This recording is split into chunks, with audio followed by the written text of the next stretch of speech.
It's Ron Reader digs the universe.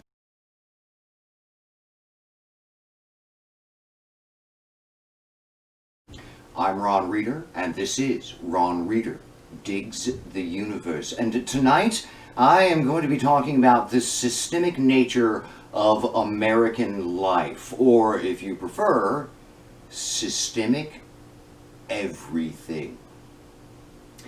In the 6 years that I taught high school, I made exactly one faculty friend outside the theater department, Mr. Short, a social studies teacher, good guy.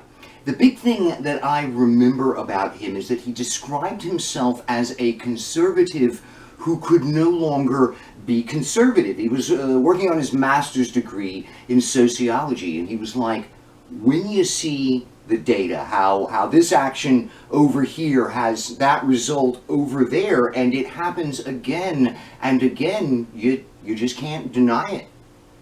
Mr. Short was learning the systemic nature of American existence. A big part of the brilliance of the Black Lives Matter movement is that it is teaching America that same concept that Mr. Short had to go to grad school to learn. Yes, Black Lives Matter does scrutinize and criticize individual cops, but the movement always does this in the context of policing overall. Black Lives Matter is teaching us how the system of policing guarantees racism and brutality. That's what systemic racism is all about, and it appears that America is learning this lesson, which is obvious which is awesome for obvious reasons, but it is also obvious for some reasons that are not so awesome. We live in a massive systems network, and we do not teach this fact in the public schools. Generally, every subject is taught void of context. People get the idea that events happen in isolation. People get the idea that it's all about individuals on their own. The population is, in effect, trained to avoid thinking about the systems that rule our lives and thoughts, and instead to rely on the old wives' tales that tell us about how everything works. And generally those old wives' tales serve the elite, rich white men who own and operate the nation. We can do way better than that. For example, education. The failing schools.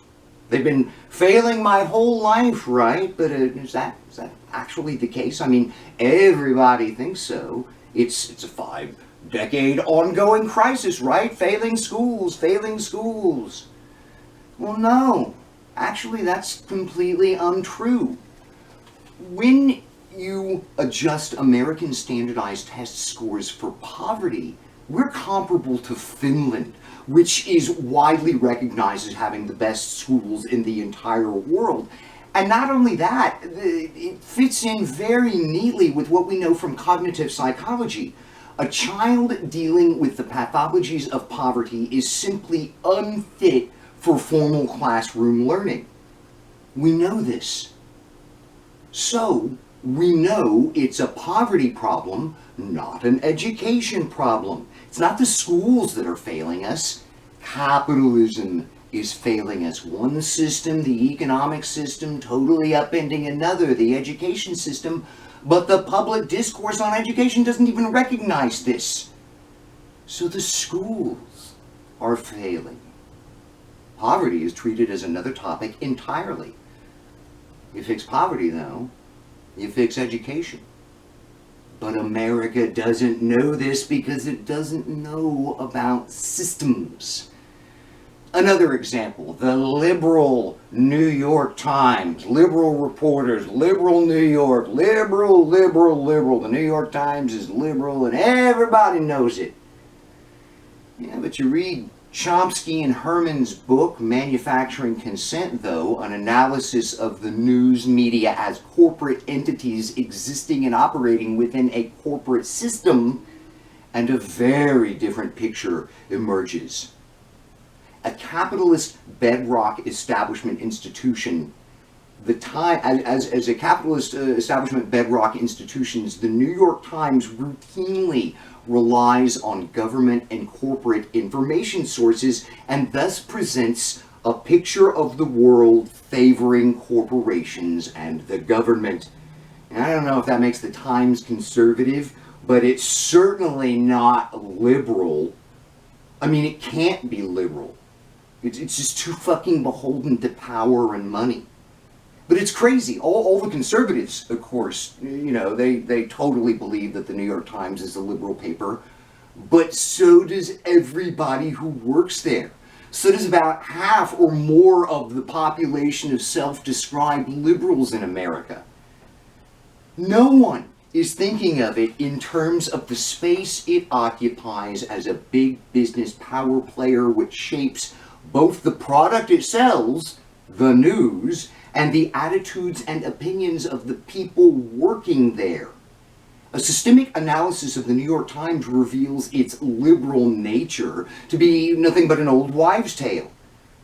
But nobody understands systems, so we buy the bullshit. The New York Times is liberal. A third example. Lefty academic Ward Churchill caused massive controversy when he called the banking and financial technocrats working in the World Trade Center on 9/11 little Eichmanns who were legitimate targets. Now, Fox News, of course, particularly hated this and made the story part of their regular programming for months and months. Adolf Eichmann was the Nazi war criminal who never personally killed a single Jew. What he did was to organize all the Holocaust logistics. They couldn't have gotten it done without his planning. He aided and abetted the murder of millions, and an Israeli court convicted him of war crimes in 1962. Churchill's metaphor was more or less correct. Financial institutions wipe out entire third world communities with a few keystrokes on a computer. They literally cause impoverishment and death, not innocent by any reasonable standard. But to most Americans who have absolutely no idea about finance, bankers are just regular guys who love their kids and go to work. I mean, sure, they do that. But because we are blind to the systemic nature of American life, that's all we see. Death and mayhem half the planet away go totally unconsidered. Ward Churchill was right, and it drove people insane. Some years back, I became obsessed with a strategy simulation game called Civilization. Think Risk, but with 10,000 times more variables. As the game advances, the notion of systems becomes completely obvious and clear. You see how war impedes the literacy of your people, or how too many units cause hunger, and so on. Playing that game helped me a great deal with learning to grasp the systemic nature of our existence. Helped me to see the total interconnectedness of everything, to see how this right here affects that over there, even when it's not obvious, even when everybody tells me I'm wrong. Events, beliefs, actions, lives. Nothing happens in isolation. And Black Lives Matter is giving America the intellectual tools to understand that. I'm optimistic about this country's future. I'm Ron Reeder, and this has been Ron Reeder Digs the Universe. Join me, Ron Reeder, again next week for another episode of Ron Reeder Digs the Universe.